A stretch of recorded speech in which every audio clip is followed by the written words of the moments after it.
Olá, amigos do canal Estudando Livros Espíritas. É com muita alegria que iniciamos mais um estudo do livro Eustáquio, 15 séculos de uma trajetória, hoje com o capítulo 8, Alvorada Nova, e quem vai explanar esse capítulo para nós é o nosso querido Almir Policarpo.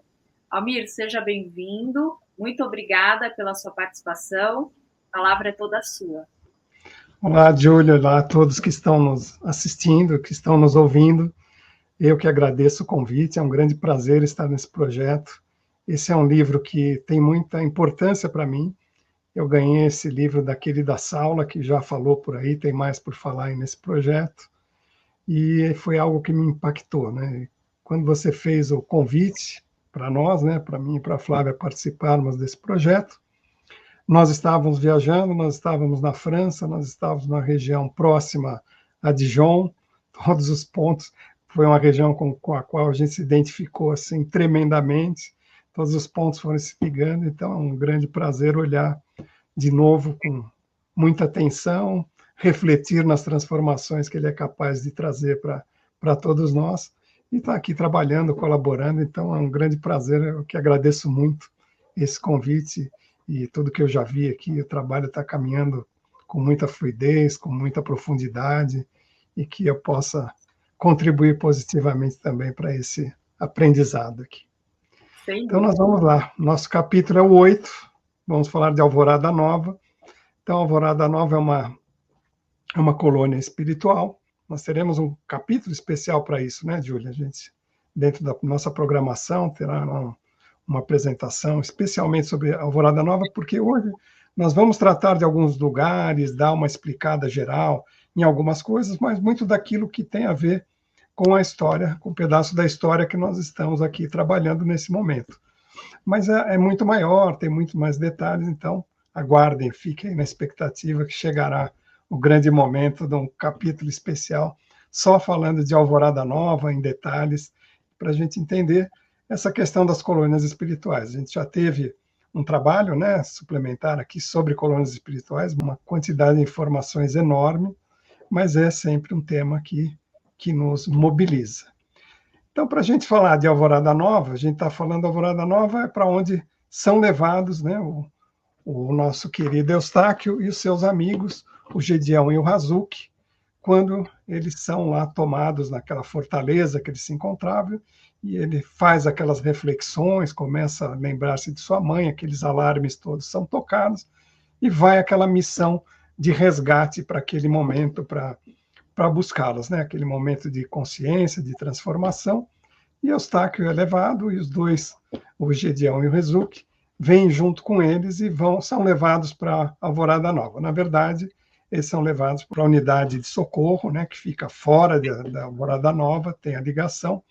Então, para que a gente possa entender um pouco a nossa história, para que tudo faça sentido, é bom que a gente pense um pouquinho, entenda um pouquinho sobre o umbral. Não vai ser uma visão profunda, definitiva, mas são aqueles pontos que a gente conseguiu levantar só para dar uma ideia geral de onde nós estamos falando. Então, a Alvorada Nova, ela fica numa zona mais alta, lá nos limites do umbral. O umbral é um terror, né? As pessoas falam, se eu não me comportar, eu vou para o umbral, estarei no umbral. E esse é um problema, porque a nossa formação religiosa foi sempre uma formação pelo medo, né? Ela é levada, nós não podemos fazer isso, como dizia naquela novela, vai arder no mármore do inferno. As religiões, em geral, levaram sempre para um caminho do temor, do medo, né? Colocando uma condição ali que, olha, ou você se comporta bem, os olhos de Deus tudo vê. De fato, ele tudo vê, mas ele não está aí para nos castigar. Então, a gente precisa entender um pouco do que a gente está falando, o que é um umbral. Né? Nós temos uma longa trajetória, nós nascemos lá simples, inscientes, e vamos fazendo o nosso caminho, acertando, errando e transformando, e é para isso que a gente tem as nossas reencarnações, porque as reencarnações são um aprendizado, uma possibilidade, bênção divina para que a gente possa sanar os nossos erros, corrigir aquilo que fizemos de errado, melhorarmos espiritualmente, moralmente, né, para levarmos aí a nossa trajetória para chegarmos naquela perfeição possível para cada um de nós. Isso é um processo longo, muito delicado, e a gente erra muito no começo. Como, né, se pegar uma criança, ela comete um monte de erro, não porque ela queira, mas porque ela não pode fazer diferente, ela não tem o conhecimento. E nós somos crianças espirituais, né, Almir? Exatamente. Então a gente ainda está errando muito.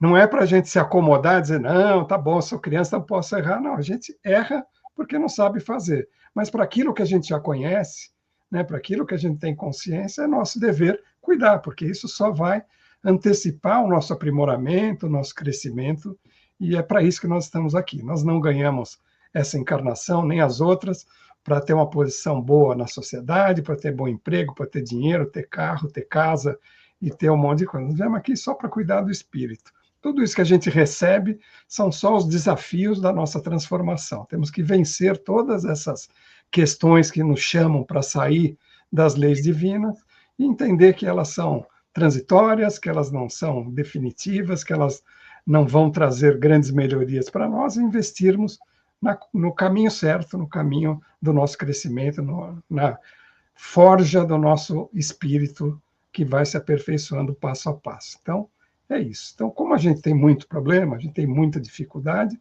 quando nós desencarnamos, a gente não vai parar direto no nosso lar, né? Aqueles espíritos que têm essa elevação já, que vão parar numa colônia como nosso lar, ou como Alvorada Nova, quando a gente vai para um lugar desse, normalmente a gente já está bem elevado, já está numa situação muito mais tranquila, a gente conseguiu passar por uma encarnação corrigindo muitos dos problemas que a gente veio aqui buscar.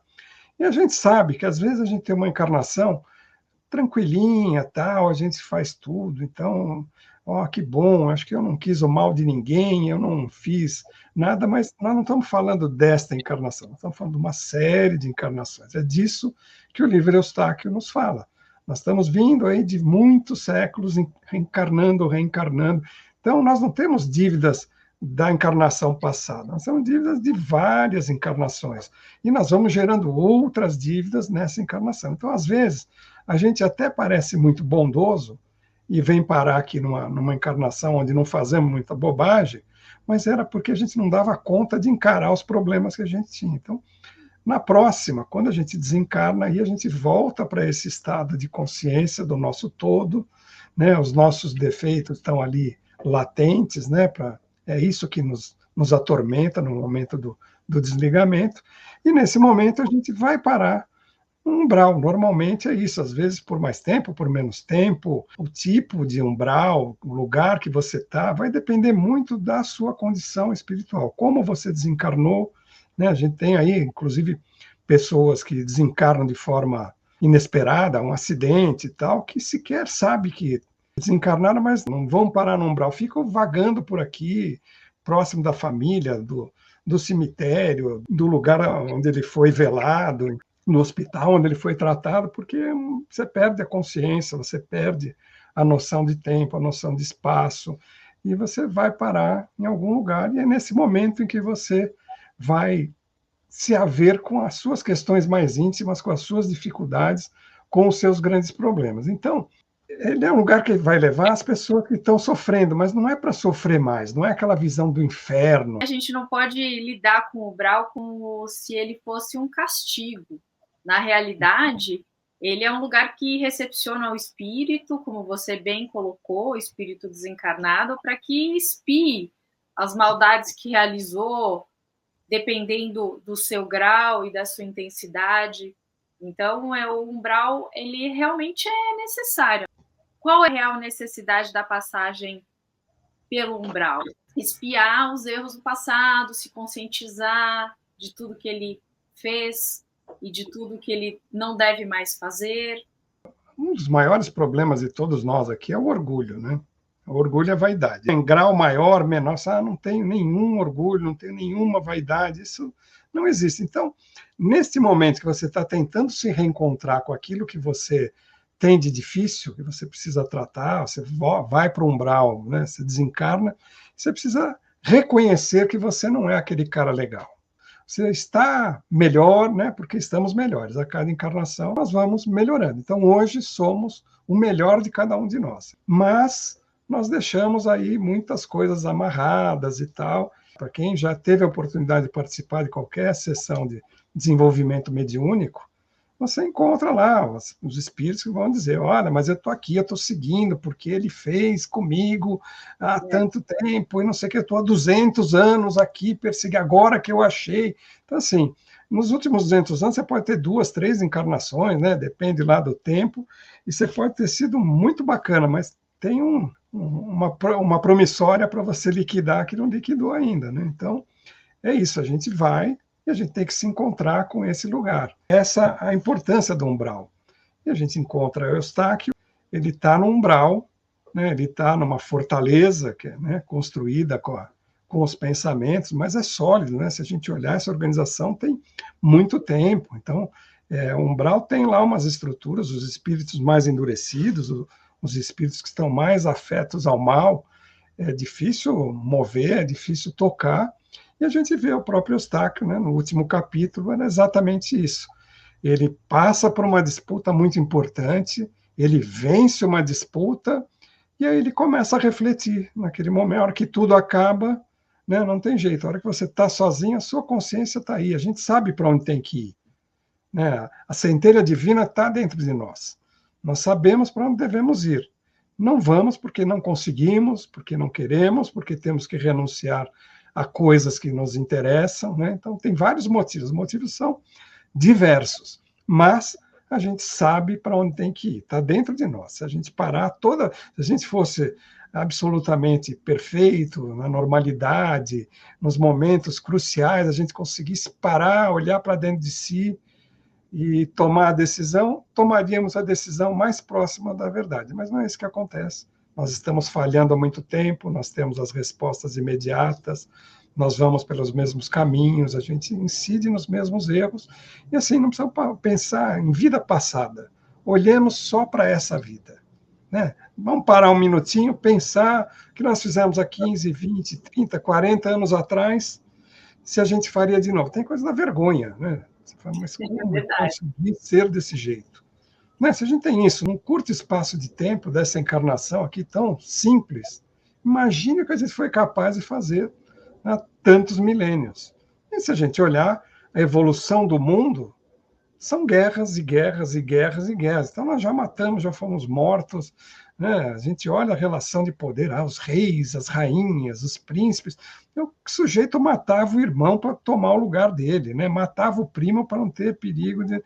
Assim, quem somos nós? O primo que morreu ou quem matou o primo? Eu não sei. Se a gente tivesse uma encarnação super tranquila, tivéssemos sido completamente corretos desde o princípio, não estaríamos na Terra nesse momento.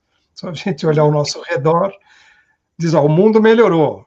Melhorou, ninguém mais tem duelo na rua, a gente já teve coisas piores. Mas está muito longe de ser bom, né?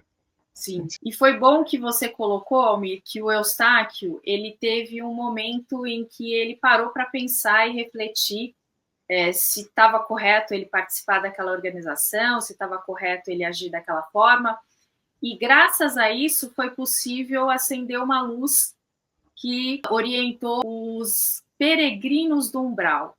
Então, no livro Umbral, Projeções Mentais, Testemunhos e Resgate Espiritual, também pelo espírito de Kai Barschuttel, pelos autores materiais Abel Glaser e Adriana Glaser, é um livro muito interessante e ele não só esclarece sobre a necessidade da passagem dos espíritos pelo umbral, mas também conta casos particulares de espíritos que pelo umbral passaram. Tem um capítulo que esclarece sobre os peregrinos do umbral. Quem são os peregrinos do umbral? Então, são espíritos designados pelas cidades espirituais para percorrerem as zonas umbralinas, nós vamos falar daqui a pouco sobre as diversas zonas umbralinas, em busca dos irmãos que estão procurando a redenção.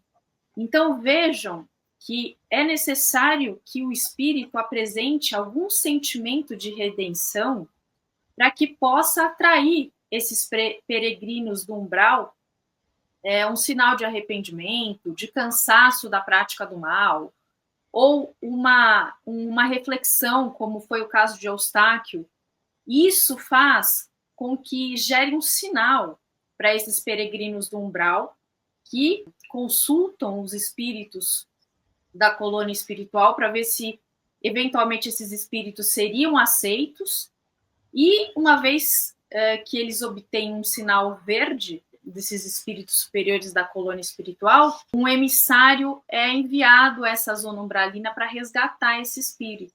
Tem toda uma sistemática para que isso aconteça, mas especialmente essa redenção do espírito é muito importante. Eu notei também que no livro eles mencionam que esses peregrinos, normalmente eles estão trajados com um manto, carregam um cajado, porque isso lembra a figura de um pastor, de uma figura religiosa, e acaba cativando também esses espíritos que estão ali naquele momento de arrependimento, de redenção. E o que eu achei interessantíssimo, né, nesse livro é que eles vão lá para o resgate, mas assim, eles também ficam fazendo uma aproximação. Então, não é que a pessoa tem lá uma reflexão ou está arrependido, mas o sujeito está ali, eles se aproximam, fazem uma relação, tentam explicar. É muito o que a gente faz nas sessões de desenvolvimento mediúnico. É aquela coisa, quem te trouxe aqui? Veio tal a pessoa, tá assim, por que que eu estou aqui? Não, mas eu não... Então, é um pouco isso, e vai induzindo, então, quem está ali no umbral, no sofrimento, a refletir onde ele está. Olha, isso aqui você construiu um castelo, mas não é um castelo, isso aqui é um monte de tronco seco, né? Não é riqueza nenhuma que você tem aqui, né? Eles levam também, eles induzem a reflexão, né? E a Exato. capacidade, né, que eles têm pelo amor, né, é um negócio tão grande, tão bonito, que você pega especificamente no caso do Eustáquio, quem faz a reflexão, quem dispara o alarme, quem faz com que haja um resgate dele, né, é a sua vontade, o seu arrependimento. Ele está ali começando a se arrepender do que fez, questionando por que ele não seguiu os ensinamentos da mãe, todas aquelas coisas que começam a tocar o seu coração. E quando os espíritos vão para recolhê-lo, ele acaba levando o Razuki e o Gedião de Sim. roldão. Esses não estavam arrependidos. Eles Não. estavam muito felizes, porque o chefe deles tinha ganho, que era a coisa mais importante do mundo. Eles não sabiam muito bem por que eles estavam ali, mas também ganharam a oportunidade. O amor passou ali com esses peregrinos e eles acabaram seguindo um passo adiante no seu desenvolvimento, na sua melhoria espiritual. O umbral não é uma casinha certa, né? Essa coisa de você dizer, é para cima, é para baixo. Né? Então, a gente tem também nesse livro que a Júlia acabou de falar, do umbral, ele traz aí uma descrição, e não é uma coisa única. Né? A crosta terrestre parece um umbral, a gente tem um sofrimento, tem um monte de coisa difícil, de maldade, não sei o quê, mas aqui é uma zona neutra, aqui é para onde os espíritos voltam reencarnados para poder fazer a sua reparação material naquele momento, até voltar para o plano espiritual, eventualmente passar por algum umbral. Então, ele tem várias zonas, né? Então, você começa lá com a zona do umbral pedregoso, esse é bem próximo da crosta terrestre, e esse aí, ele abriga líderes suicidas. Nós estamos falando sempre de vibração. Acontece com o encarnado, com o desencarnado. Nós temos uma vibração própria. Nós vamos nos afeiçoar com aqueles que têm a mesma vibração. Então, se nós nos suicidarmos, nós vamos parar junto com aqueles espíritos que têm essa mesma vibração suicida. Então, não é que é uma classificação para escolher este é melhor, este é pior, não. Eles são desenvolvidos e cada um deles tem o seu aspecto de sofrimento de acordo com aquilo que ele precisa entender. Né? Então, a gente precisa entender por que a gente está ali, são situações, são construções que nos levam a pensar o porquê que a gente está ali, nos tocam. Ele faz parte dessa transformação. Então, não é você é melhor ou é pior, você vai parar na zona 1, na zona 2, na zona 3. Não, você vai parar na zona que você está afeiçoado, né, de acordo com a sua vibração fluídica. Ponto. Então, No umbral pedregoso, o livro menciona alguns grupos de espíritos. Então, são os maldosos, os grupos nefastos, normalmente políticos, os manipuladores, os hipócritas, os magos, os materialistas e os suicidas. Umbral denso, né, que a gente está lá na zona 2, que é a transição, aprender a abandonar os nossos vícios, procurar outros caminhos. Né? Nós somos candidatos aí para o umbral 2, para a zona 2, umbral denso. Dentro do umbral denso, nós temos os grupos dos ministros religiosos, os padres, os médiuns, pastores, imitadores, os falsários, os egoístas, os ricos, os molestadores e os violentos. Uma turma boa, a gente está aí bem ligado nessa vibração. Nós não somos pastores e tal, mas nós temos aí as nossas atividades, nós temos essa ligação. Aí você tem uma terceira zona, que é o umbral nebuloso, e ele é habitado por materialistas e ateus, né? E eles são carentes de caridade. A grande dificuldade dessas pessoas é que, por muito tempo, eles ficaram levando sentimentos negativos, egoísmo, vaidade, né? Então, é muito curioso, né, nesse livro do umbral, né? Ele trata lá de um cientista, tal, que era completamente ateu, né? Uma pessoa, não era uma pessoa do mal, né? Era uma pessoa que tinha uma ligação muito forte com a ciência, ele só acreditava naquilo que ele podia reproduzir, etc. E ele simplesmente não tinha caridade, não se aproximava de ninguém. Então, essa é a oportunidade para a gente refletir, para a gente sentir por onde vai a caridade. Dentro desse umbral, Almir, nós temos os grupos, os acumuladores de riquezas, os abusadores do sexo, os abusadores da alimentação, os desonestos, os suicidas inconscientes, os ateus, os abusadores da beleza física. Tem muita gente que tem dúvida, né, de como assim um suicida inconsciente. Eu acho que o exemplo clássico é o André Luiz, que quando ele desencarna e vai para o nosso lar, eles o classificam como suicida e ele fica perplexo. Mas como assim? Eu suicida, um médico? Mas o estilo de vida, né? Ele bebia, saía todas as noites, tinha uma alimentação desregrada, ou seja, ele inconscientemente ele acabou. Ele não fez deliberadamente, mas ele tinha um estilo de vida que levou para esse caminho, né? Exatamente. Para a zona 4, umbral cavernoso, né? Então, o umbral cavernoso está colocado aqui para baixo da crosta terrestre. Então, é muito curioso, né? Onde esses espíritos se reúnem, onde eles ficam. O umbral cavernoso ele abriga aí os espíritos agressivos, né? E ali também vão os degredados, vão encarnações compulsórias, né? E todos os violentos, os espíritos que se encontram ainda na senda do mal com muita vontade, vão Exato. parar por aí no umbral cavernoso. No livro, eles mencionam criminosos muito maldosos, sádicos e que extrapolaram qualquer limite mínimo de humanidade no seu modo de atuar na crosta. E os grupos desse umbral, Almir, são os alienados, os assassinos, os abusadores do poder econômico. Eu destaquei algumas frases de alguns espíritos, porque o livro, como eu disse no começo, ele também conta alguns casos, né, de espíritos. Então, um espírito denominado aqui Paulo Marco, ele diz o seguinte: eu fui a parte suja do jogo, esse jogo de cartas aleatórias que era o meu casamento. A minha parte era satisfazer a mulher somente para que a relação matrimonial durasse o tempo necessário a atingir algum objetivo material. O Daniel, um outro espírito, diz o seguinte: ser um soldado é um dever cívico, de modo que eu cumpria à risca todas as ordens recebidas. Atirar para matar meus oponentes configurava um momento crucial da minha existência. Olha só. O Joffre disse o seguinte: desde pequeno eu sentia o desprazer de viver. Sempre me irritou a subserviência de meus pais em face do patrão. E o Hercílio disse o seguinte: a riqueza material é um fardo que poucos conseguem carregar com sucesso. Então, quem quiser se aprofundar nos conceitos do umbral, é extremamente recomendada a leitura desse livro.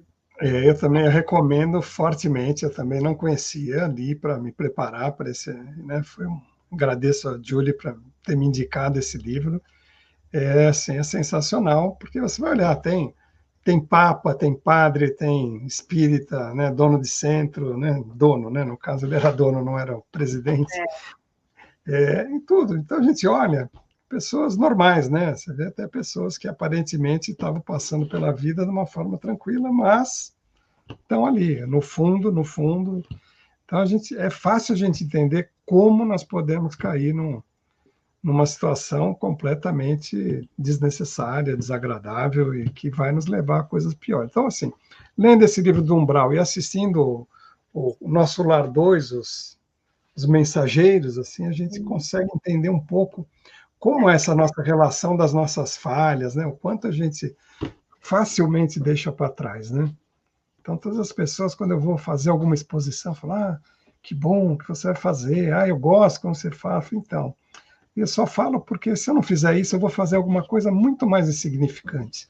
Então, assim, a espiritualidade é muito gentil comigo, me chama para fazer um monte de trabalho voluntário, porque se eu pegar esse espaço livre para fazer nada, eu vou fazer alguma coisa que não tenha nenhum valor, né? Então, acho que a gente tem que agradecer dessas oportunidades, a gente tem que pensar nisso, e a gente tem que deixar de ser menos preguiçoso, menos conformado, e pensar em coisas valorosas. A gente perde tanto tempo pensando numa situação hipotética, entra num duelo mental com alguém, nós não vamos levar a nada. Isso, a gente só vai mudar a nossa vibração, vai piorar.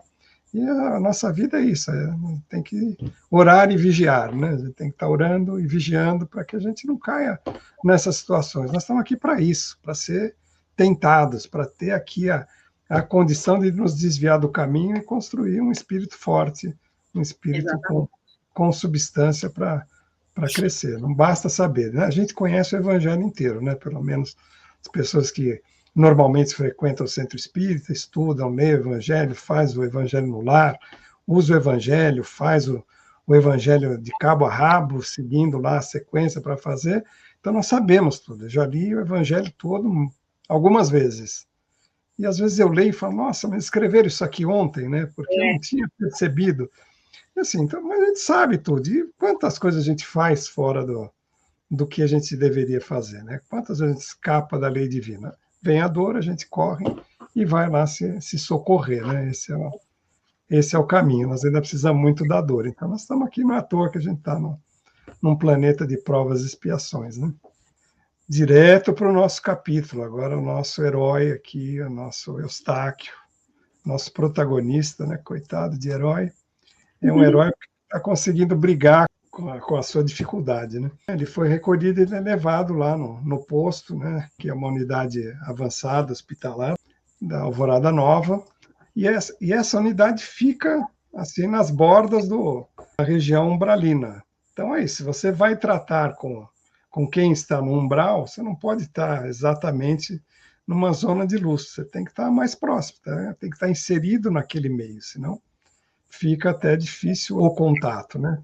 Tanto que, como já disse o Ricardo no capítulo anterior, quando são resgatados, eles têm que ser anestesiados para não sentir nada, para não passar pelas dificuldades dessa vibração. Eles estão naquela vibração espiritual completamente negativa, e aí vêm seres de luz, eles são levados para essa unidade, e eles precisam ir dormindo para poder, devagarzinho, fazer uma transição vibratória da sua situação espiritual. Esse capítulo começa, vai fazendo uma descrição muito legal lá do painel luminoso, da entrada da unidade avançada hospitalar, né? E essa é a base da interligação da Casa de Repouso Alvorada Nova, e é um lugar de equipamentos modernos, né?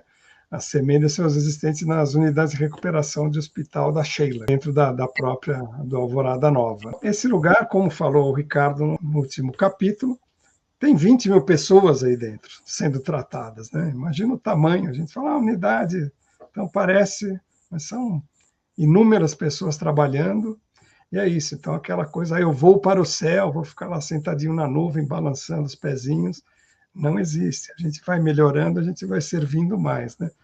Como diz o Batuíra, você está triste, trabalha, está feliz, trabalha, se você precisa de alguma coisa, trabalha, se não precisa de nada, trabalha sempre, e se meu pai trabalha, eu também trabalho, e vamos embora, que o que nos resta é trabalhar. A vantagem é que quando você melhorou, você consegue trabalhar nesse tipo de trabalho muito mais valoroso, né? Você já está trabalhando de coração aberto em prol do próximo, seja ele quem for. Com essas pessoas que estão ali trabalhando, fazendo também a sua evolução espiritual, né? Ninguém ali é santo, ninguém ali é perfeito, ninguém chegou no último estágio, mas eles estão ali já numa situação mais avançada do que nós. Eles estão lá, nós chegaremos lá e ultrapassaremos, né? Essa coisa sempre se pergunta, mas e Jesus? Não, nós somos iguais a Jesus. Ele também passou mais rápido, mais demorado, por outros caminhos, mas ele passou e nós vamos chegar ao que ele é. Nascemos para isso, né? Nascemos para brilhar, não para sofrer. Então, é nesse cenário, chega nesse lugar, né, agradável tal, e eles são recebidos lá pelas enfermeiras atenciosas, né, e eles recebem carinhosamente todos, né, o ambiente é de pura paz, de tranquilidade, tem luz prateada com tons azulados, né, para deixar todo mundo mais calmo, e são recebidos lá dentro pela enfermeira Rosana, e ela indica que, de acordo com as fichas recebidas do Arquivo Geral e da assessoria, Eustáquio deve ser levado para o pavilhão S e os dois amigos devem ser levados para o pavilhão T. São os lugares dentro do Alvorada Nova, onde eles são tratados, mas a gente vai falar adiante. Todos ficam no prédio 3 e eles ingressam na unidade de retificação desse prédio 3.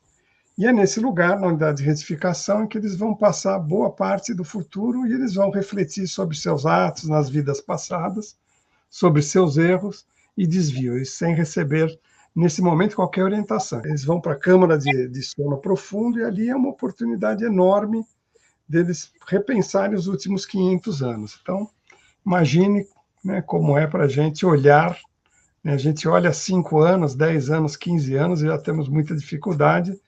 Imagina a situação. Então, um tratamento de choque, essa primeira chegada, eles vão realmente ficar ali vendo quem eles foram e não tem nenhuma orientação, não tem nada que os faça refletir, senão a sua própria consciência, né? A beleza da sabedoria da espiritualidade é isso. Ninguém evolui sozinho, né? A única transformação que a gente consegue é aquela que a gente quer.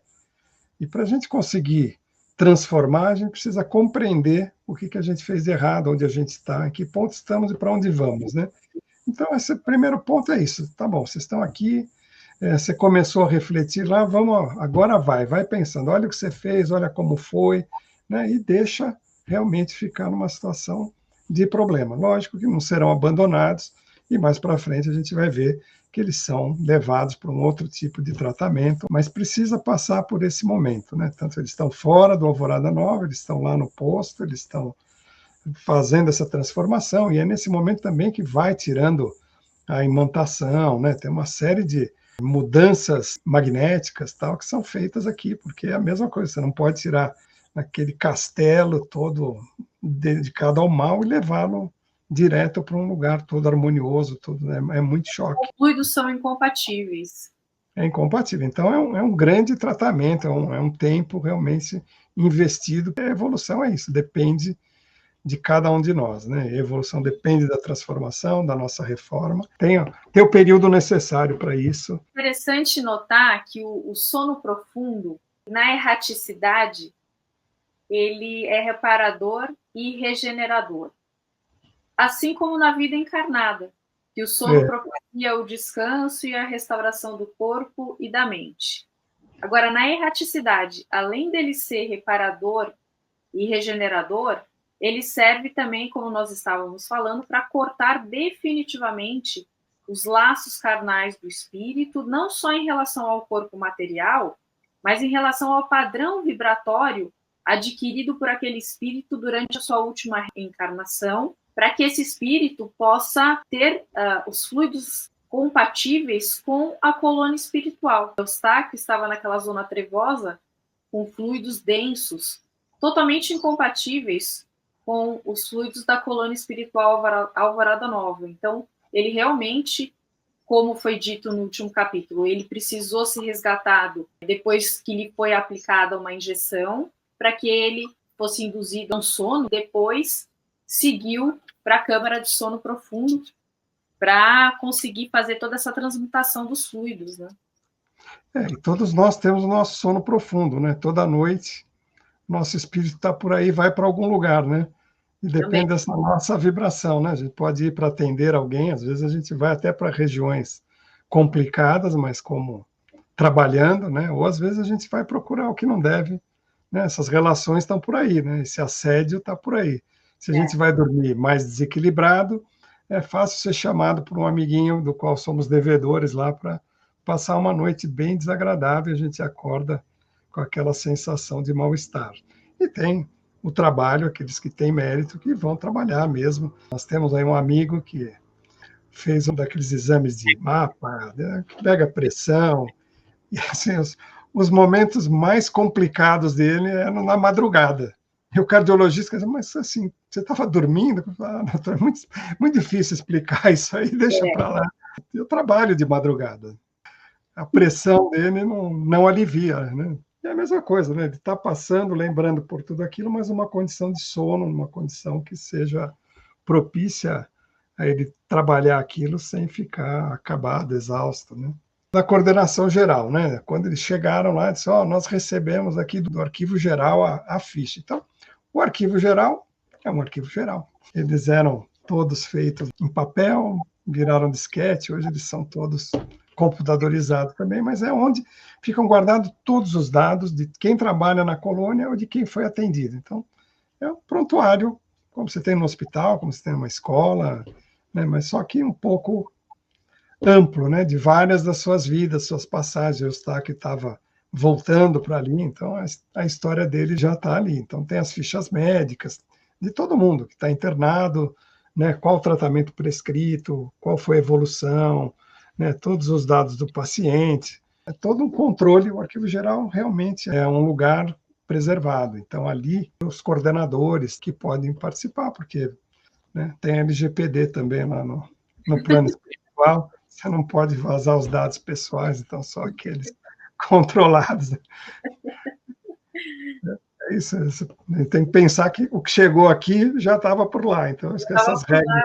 Não estamos falando de regra de conduta, né, estamos falando de ética, tal, então faz sentido que seja assim. Não é que todos ali estão envolvidos para o bem, querem a melhoria, tal, mas existem desenvolvimentos e desenvolvimentos. Então, se você deixar o arquivo geral, o sujeito é capaz de saber, qualquer um que trabalhe ou qualquer um que esteja lá, tudo que ele fez na vida dele, por mais que ele esteja hoje numa excelente condição. Mas lá, no século II, você fez isso, fez aquilo. Então, só traduzindo, Almir, para quem não sabe... É verdade. Essa conversa de advogados tem um viés, né? Então, a Lei Geral de Proteção de Dados. Né? Então, é isso mesmo. Desculpa, mas a gente começa a conversar com o advogado, a gente esquece e usa o nosso glossário ali, né? Mas então, a Lei Geral de Proteção de Dados, que a gente, na vida material aqui, toda vez que você fornece seus dados pessoais, no emprego, em qualquer lugar, numa ficha de crédito, o que seja, aquela informação ela só vai ser utilizada por quem pode atender e para aquilo que vai ser necessário, não pode ser divulgada, não pode passar para terceiros. Então, é esse mesmo conceito. A ficha está ali com todas as anotações, mas apenas aquelas pessoas que têm capacidade, têm necessidade de acesso a essa ficha, é que vão controlar, que vão ter acesso a esses dados, para que eles não sejam usados de forma inadequada. E aí a gente falou, né, da assessoria também. Então, a assessoria, que é o local onde os assessores diretos do CAIBAR, que é o líder da colônia, então ali na sala de assessoria é onde ficam os seus assessores diretos. Então, aqueles, né, lógico, o CAIBAR está lá, ele tem o comando, ele está cuidando de tudo, mas existe uma série de situações, aí ele tem uma equipe de assessores que vai fazer a parte prática, vai implementar tudo aquilo que é definido, né? E nesse núcleo tem aí uma salinha específica, que é uma extensão da unidade de avançada de esclarecimento, e para onde são levadas entidades prontas para o retorno à vida material. Na assessoria, você começa a fazer aquela transição, e dentro dessa saleta, que é simples, tal, ela tem paz, é voltada aos fluidos superiores, o espírito recebe as instruções finais, prepara, assimila o conhecimento, e aí sim é encaminhado ao departamento de reencarnação. Então, se a gente olhar a condução, modus operandi das colônias espirituais, é muito parecido com o que a gente tem aqui, né? Só que mais organizado. A gente ali tem as pessoas que estão no comando, estão fazendo, tem uma qualidade melhor, tem todas voltadas para o mesmo interesse, setores, diversas partes, que cada uma cuida de uma coisa só dentro de um grande plano de melhoria e conveniente para o bem-estar da colônia e daqueles que lá estão. As câmaras de sono profundo, elas ficam nesses pavilhões, RST, e eles são reservados aos casos graves. Então, a gente está falando do tratamento do Eustáquio e dos seus 2 amigos, que são uma situação grave, por isso que eles foram levados lá para o RST. O prédio 3 ele tem 5 câmeras de retificação, que são situadas nos pavilhões M, N, O, P e Q, também no prédio 2. E as câmaras de sono profundo, o número de 3, funcionam nos pavilhões RST e são reservados para casos graves. 5 anos depois deles estarem nessa câmara de sono profundo, o Dr. Euclides, que é o responsável pelas câmaras de sono profundo e da unidade de retificação, solicita audiência a Agamenon Duarte. Agamenon Duarte era o coordenador-geral de Alvorada Nova. Hoje, esse cargo é exercido pelo Caibar Chuta. E ele, conversando com o coordenador-geral, ele explica que já estava na hora, que no entendimento dele, o sono profundo já era suficiente. O ideal seria mudá-los para a Câmara de Retificação de primeiro estágio. Essa conversa, esse diálogo é muito interessante, porque você vê uma harmonia, mas você vê um respeito e uma hierarquia, que por vezes a gente tem muita dificuldade de lidar com isso na nossa vida material. O responsável pela Câmara de Sono Profundo vai falar com o coordenador geral. Diz, perfeito, então tá bom, olha, da minha parte tá bom, mas eu tenho que fazer a consulta aí da unidade da divina elevação. Então, essa não é uma decisão que eu possa tomar. O que é a unidade de divina elevação? É o setor da colônia que estabelece contato com a espiritualidade superior. Então, nós estamos falando de uma colônia, que tem um trabalho seríssimo, que tem todo um empenho, que tem uma série de atividades, mas ela é parte de uma estrutura, ela é ligada com a espiritualidade superior, e as decisões mais delicadas, mais profundas, óbvio, no dia a dia tudo acontece dentro daquilo que está estabelecido, então, o coordenador geral vai lá, desenvolve, aperfeiçoa as regras de funcionamento ao longo do tempo, para melhorando, vai vendo, aprimorando num processo normal de desenvolvimento como aqui, Hoje, seguramente, a Alvorada Nova vai estar melhor do que ele estava na época que foi escrito o livro, porque vai aprimorando. Então, existem coisas que estão na ordem do dia a dia da colônia, que pode ser tocada aí de qualquer forma pelos seus administradores. Agora, existem situações em que a espiritualidade precisa ser consultada especificamente. Óbvio, você vai ver no livro Alvorada Nova que ele tem lá, tem as reuniões sempre com a espiritualidade superior. Se a gente trouxer por um degrau abaixo, é o que a gente faz dentro de um centro espírita.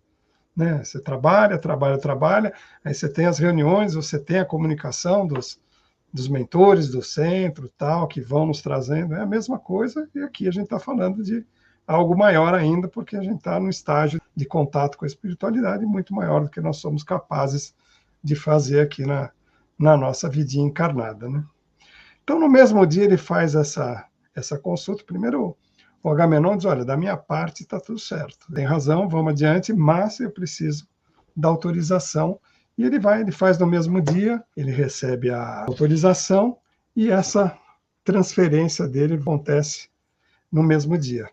Almir, mas uma pergunta fundamental, Para que então servem as câmaras de retificação?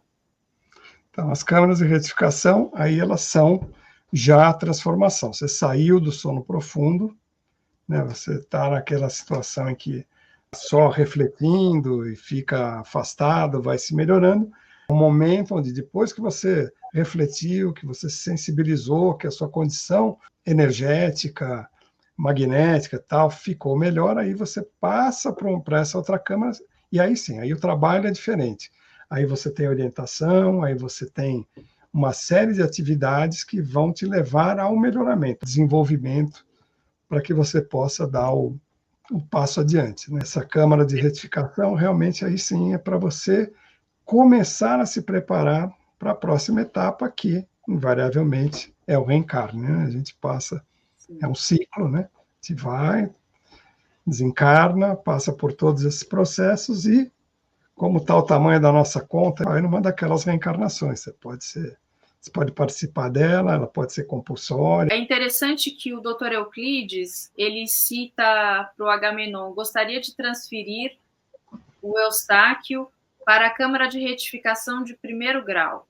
Então, é importante nós frisarmos que existem 10 graus Isso. nas câmaras de retificação, que levam em conta o equilíbrio e a intensidade. Então, o 1º grau, por exemplo, é o mais leve, voltado aos espíritos cujo aprimoramento foi visível, mas ainda necessitam de um tempo de sono reparador para voltar ao convívio na colônia.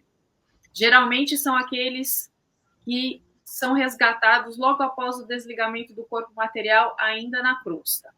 E aí temos a Câmara de Retificação de 10º grau, que é destinado aos espíritos de perispírito rude, que desencarnaram com vibrações de ódio e outros sentimentos avessos ao amor, precisando de um sono profundo para seguir o seu rumo após terem sido resgatados. E as variantes entre o 1º e o 10º, conforme a evolução do perispírito de cada um. Destacando o que você já colocou, as câmaras, elas servem para desimantar o perispírito dos fluidos negativos, materialistas, pesados, que eles adquiriram na última reencarnação, uma vez que essas características são incompatíveis com as colônias espirituais, e se preparar, como muito bem colocado por você, para a próxima encarnação.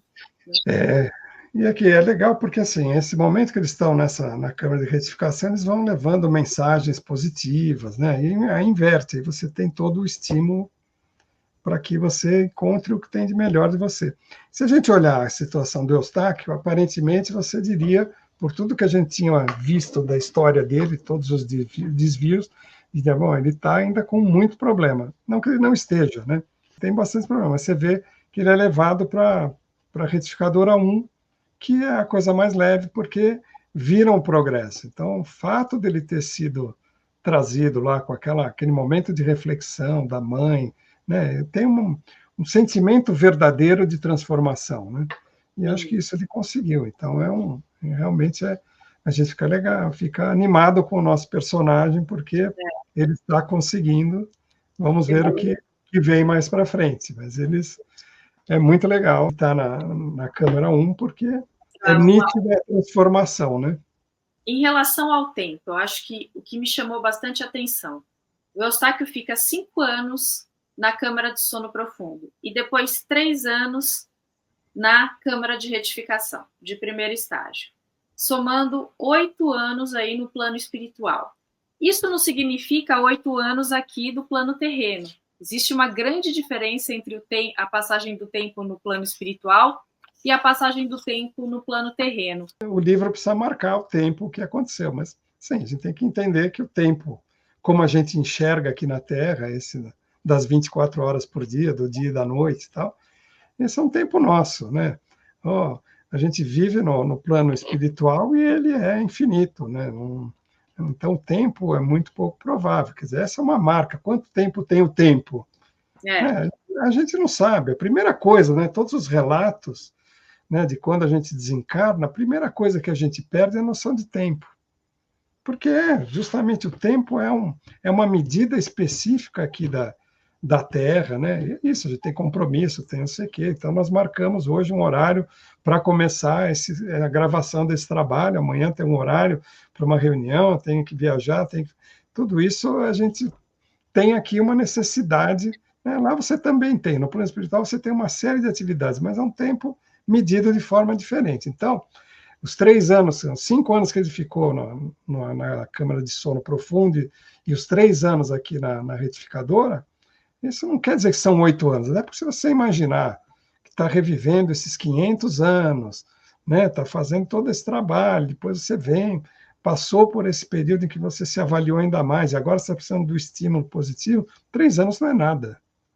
Né? 3 anos não é nada, né? Então, não tem nada a ver com isso. Então, acho que a gente tem aquele slide do tempo, né? Que está a resposta da questão 240, né, do Livro dos Espíritos, é muito clara, né? Então, essa é uma pergunta nossa, né?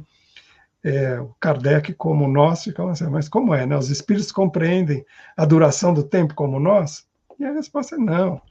E é isso que faz com que nem sempre nos compreendamos quando se trata de fixar datas ou épocas, né? Os espíritos vivem fora da percepção do tempo como nós o compreendemos. A duração para eles praticamente inexiste. E os séculos, se longos para nós, não são mais que instantes que desaparecem da eternidade. Da mesma forma que para aquele que se eleva no espaço, as desigualdades do solo se apagam com a distância. Então, tudo é uma questão de referência, né?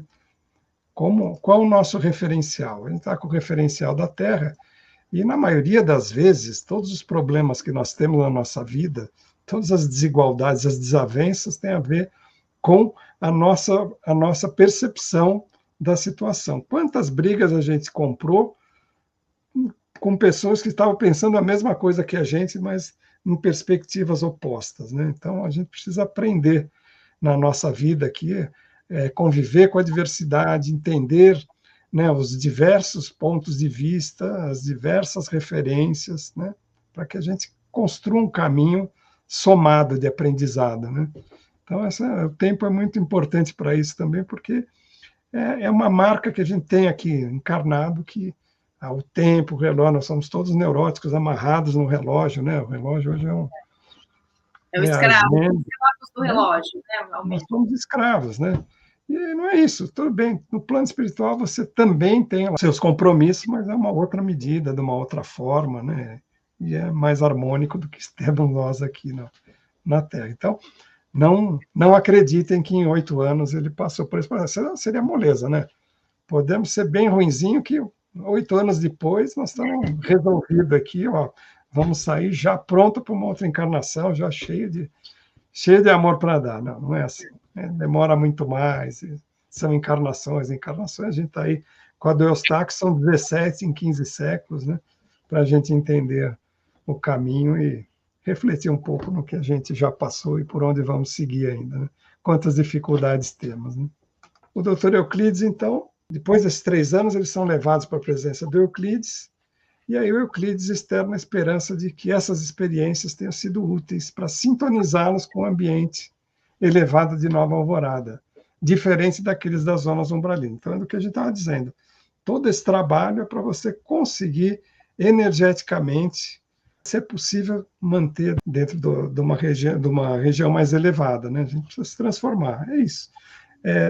A gente não precisa ir para a câmara retificadora, nem para a câmara de sono, a gente pode trabalhar aqui o nosso desenvolvimento pessoal, a gente pode fazer a nossa reforma íntima e a gente vai melhorando a nossa vibração. Quando a gente tem as vibrações complicadas, faz uma prece, volta, se conecta com vibrações melhores, é isso que ele está fazendo.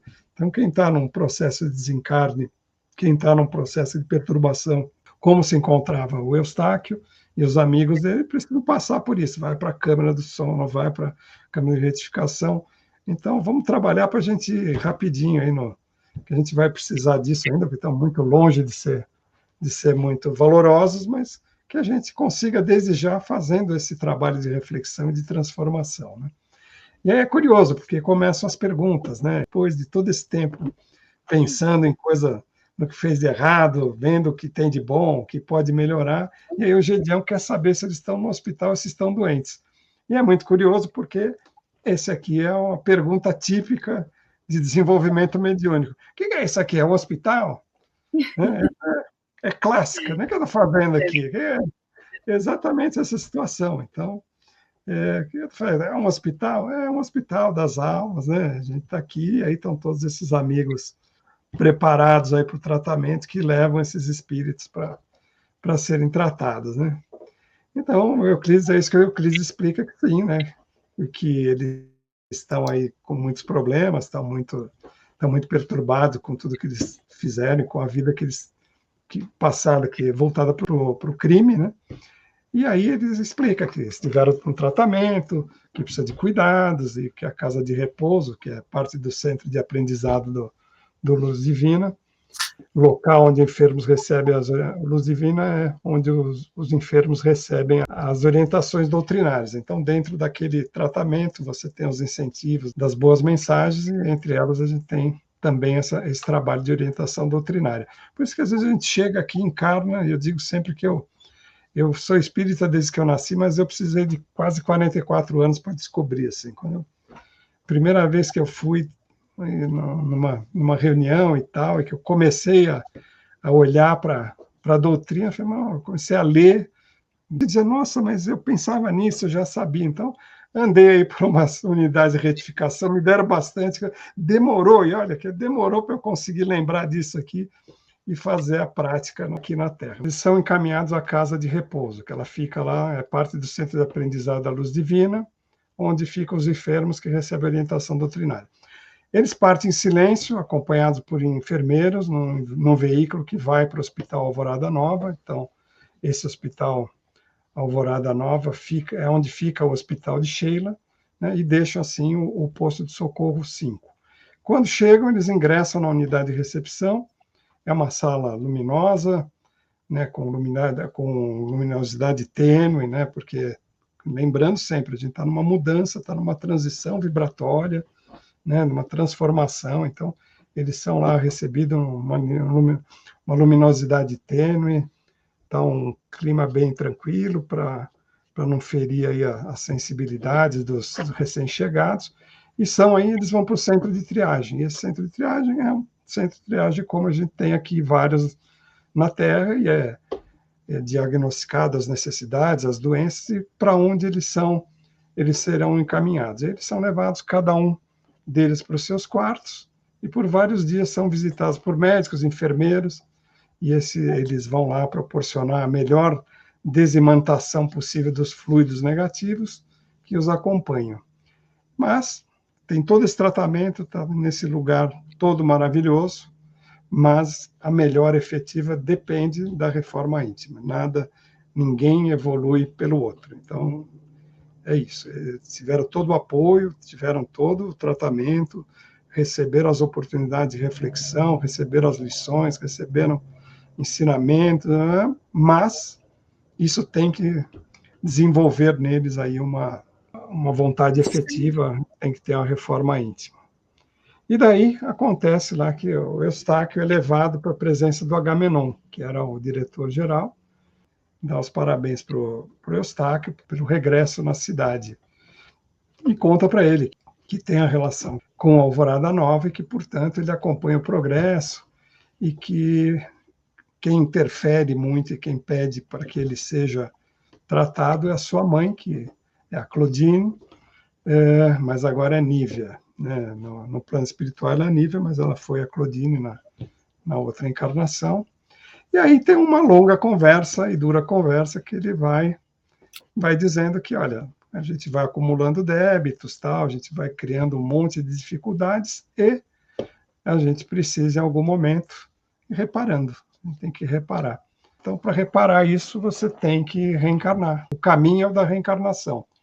É essa bênção divina que faz com que a gente possa ter uma nova oportunidade.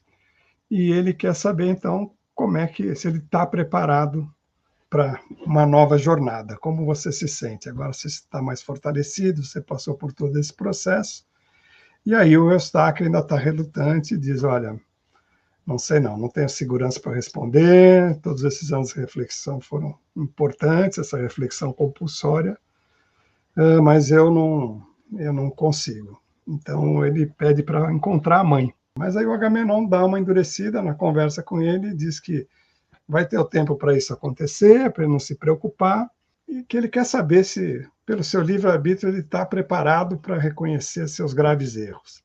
Né? Porque o melhor caminho que ele tem para reparar esses erros, se ele os reconhecer, é a reencarnação. E aí o Eustáquio dá aquela fraquejada e quer saber quais as condições em que ele voltará para a reencarnação. Como eu reencarnarei? Qual a minha condição? E o Agamenon diz, ó, vai ser uma vida simples, você vai ter alguma privação material, porque você tem que redimir tantos desvios que foram praticados.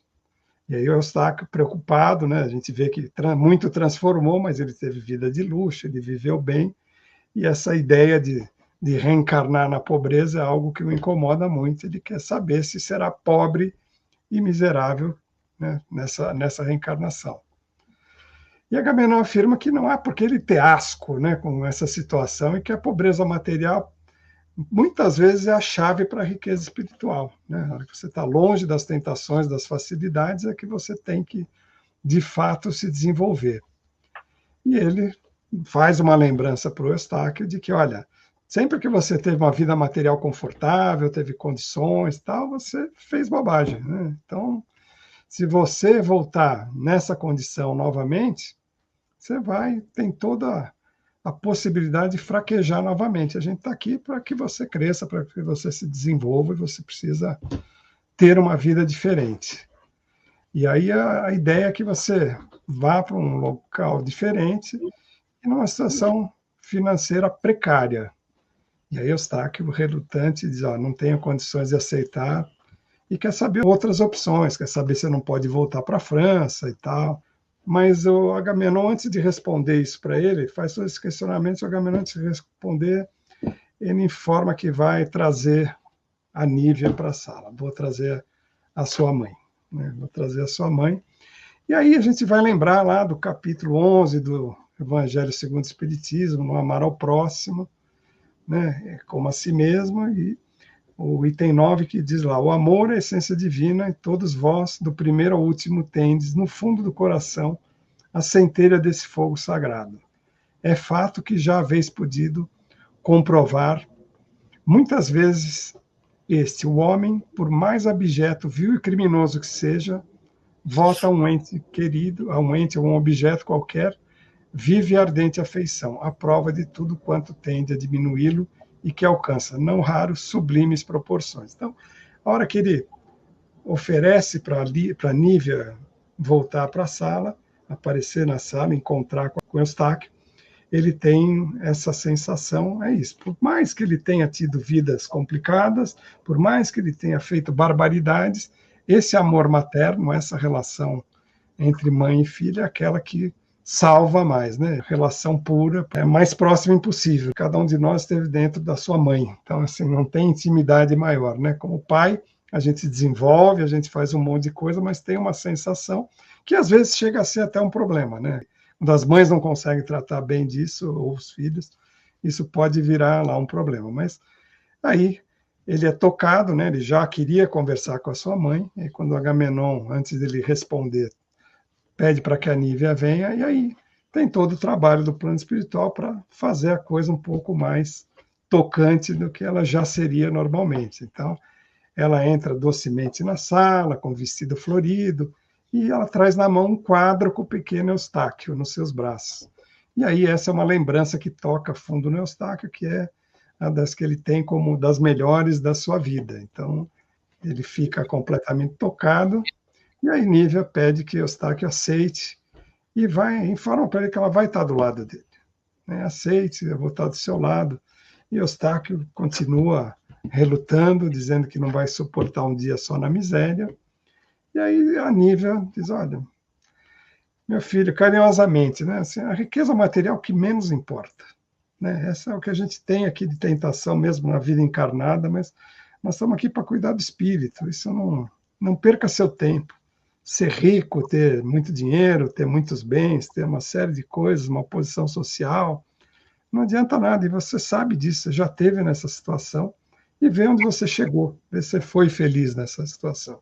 Não foi, né? Então, ela explica que essa verdadeira riqueza está dentro das leis divinas e do amor cristão, e que é isso que ele precisa aprender, é isso que ele tem que desenvolver, e pede para que ele confie nela e que aceite a proposta. E aí Eustáquio volta lá, não posso voltar à França, preciso voltar a Dijon. Olha, você precisa voltar a Dijon, você deixou muita dívida lá naquele passado, mas você precisa estar numa outra condição. Se você voltar agora, você vai fadar ao insucesso, né?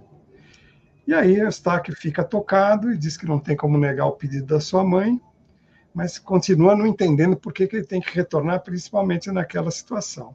E aí a Nívia, carinhosamente, pacientemente, vai lá e explica para ele que o retorno é uma lei divina, né? Que a lei de ação e reação, você criou problemas, você precisa corrigir, então você tem né? Você faz hoje, você está plantando para o que você receberá amanhã, né? Então, ele está precisando aprender o plantio, né? Ele está plantando coisas, as sementes que ele está plantando não são as sementes adequadas, né? E ela, você vai voltar de João, mas primeiro você vai ter que fortalecer, vai ter que reparar, para poder reparar as dívidas.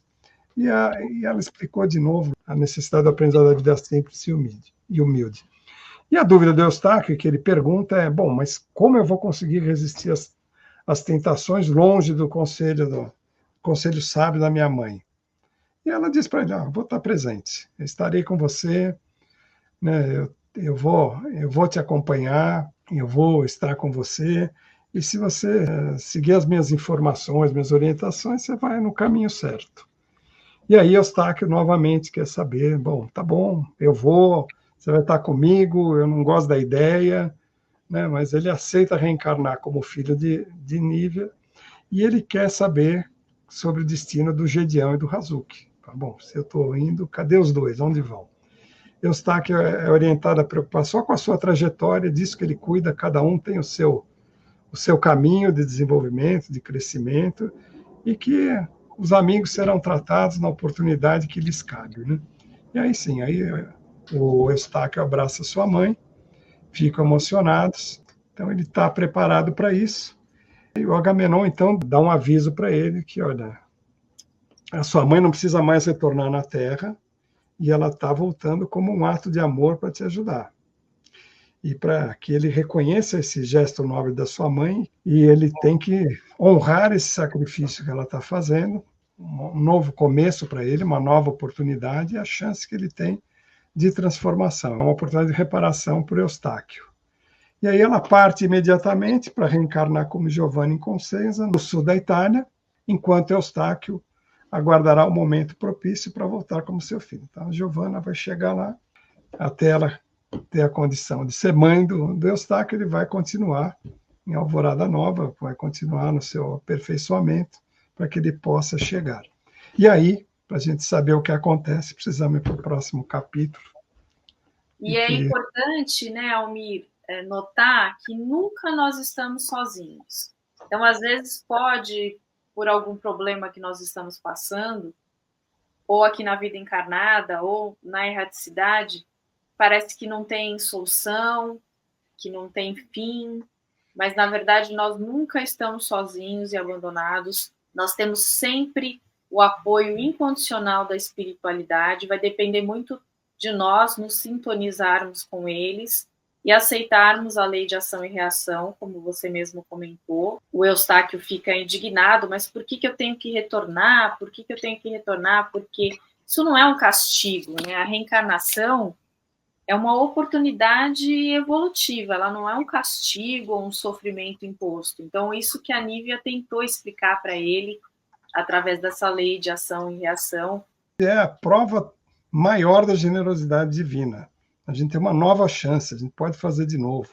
A culpa, o remorso, né? A gente fica aqui perdido nas nossas culpas, imobilizado pelo nosso remorso, sem saber o que fazer, mas não, a gente precisa reparar, a gente precisa ter um momento de transformação. E a reencarnação é uma grande oportunidade para que a gente repare tudo que a gente fez. Temos que reparar, temos que corrigir nossos erros, ajudar aquele que a gente prejudicou. E é diferente dessa noção, né, que as pessoas que não conhecem muita doutrina dizem, não, mas então, se eu matei alguém, eu vou morrer, né? A pessoa que eu matei vai me matar. Fala, mas isso não faz nem sentido do ponto de vista lógico, porque senão a gente ficaria num moto perpétuo, né? Eu mato você numa encarnação, você me mata na próxima, né? É isso. Tudo bem, você vai ter que passar por algumas dificuldades, mas às vezes a sua melhoria, o seu aprimoramento passa por caminhos muito diferentes desse. Né? Eu acho que vale a leitura que você colocou aqui do capítulo 9. Isso. O livro Ação e Reação, um comentário feito por André Luiz. Para o Silas, né? Para o Silas. A lei de ação e reação. A ação do mal pode ser rápida, mas ninguém sabe quanto tempo exigirá o serviço da reação, indispensável ao restabelecimento da harmonia soberana da vida, quebrada por nossas atitudes contrárias ao bem. Por isso mesmo, recomendava Jesus a criaturas encarnadas: reconcilia-te depressa com o teu adversário, enquanto te encontras a caminho com ele. É que espírito algum penetrará o céu sem a paz da consciência. E se é mais fácil apagar as nossas querelas e retificar nossos desacertos, enquanto estagiamos no mesmo caminho, palmilhado por nossas vítimas na terra, é muito difícil providenciar a solução de nossos criminosos enigmas quando já nos achamos mergulhados nos nevoeiros infernais. Então é isso, aqui a gente tem a oportunidade, sempre que a gente identifique uma coisa que fizemos equivocado, que tenhamos que corrigir, vamos atrás, porque senão tudo que a gente não resolve, a gente está deixando na nossa conta corrente lá, que já é grande. Eu não a conheço, mas eu sei que ela é grande. E é isso, tem razão, tudo passa, né? Inclusive tem uma história do Chico, né? Então, você está feliz que está à toa, então, mas isso passa. E como a sua tristeza e a sua dor também passam, né? As duas, tudo isso passa. E aí eu gosto do livro do Fernando Sabino, que diz lá, no fim tudo dá certo. Se não deu certo é porque ainda não chegou no fim. Então, acho que é por aí. A gente tem essas oportunidades, então que a gente faça valer aqui a nossa oportunidade. Estamos aqui por alguma razão que não temos a consciência plena do porquê, mas estamos aqui. Então, façamos o bem, aproveitemos essa encarnação, né, ajudemos o máximo possível, amemos o máximo possível, porque é isso que vai nos melhorar. Todo o resto não interessa. Você mora bem, mora mal, ganha muito, ganha pouco, tem patrimônio, não tem patrimônio, isso não serve para absolutamente nada. Então, vamos acompanhar o próximo capítulo 9, que é o reinício do Eustáquio em Cossenza. O Eustáquio pobre em Cossenza. Quais os desafios? Aí, quais serão? Exatamente. Almir, muito obrigada pela sua participação. E temos mais Almir mais à frente. Isso, temos mais aqui. Temos bastante. Ainda bem. Eu gostei muito da experiência. Muito obrigado. Obrigado pela oportunidade mais uma vez. Muito obrigada, Almir. Até a próxima. Até a próxima.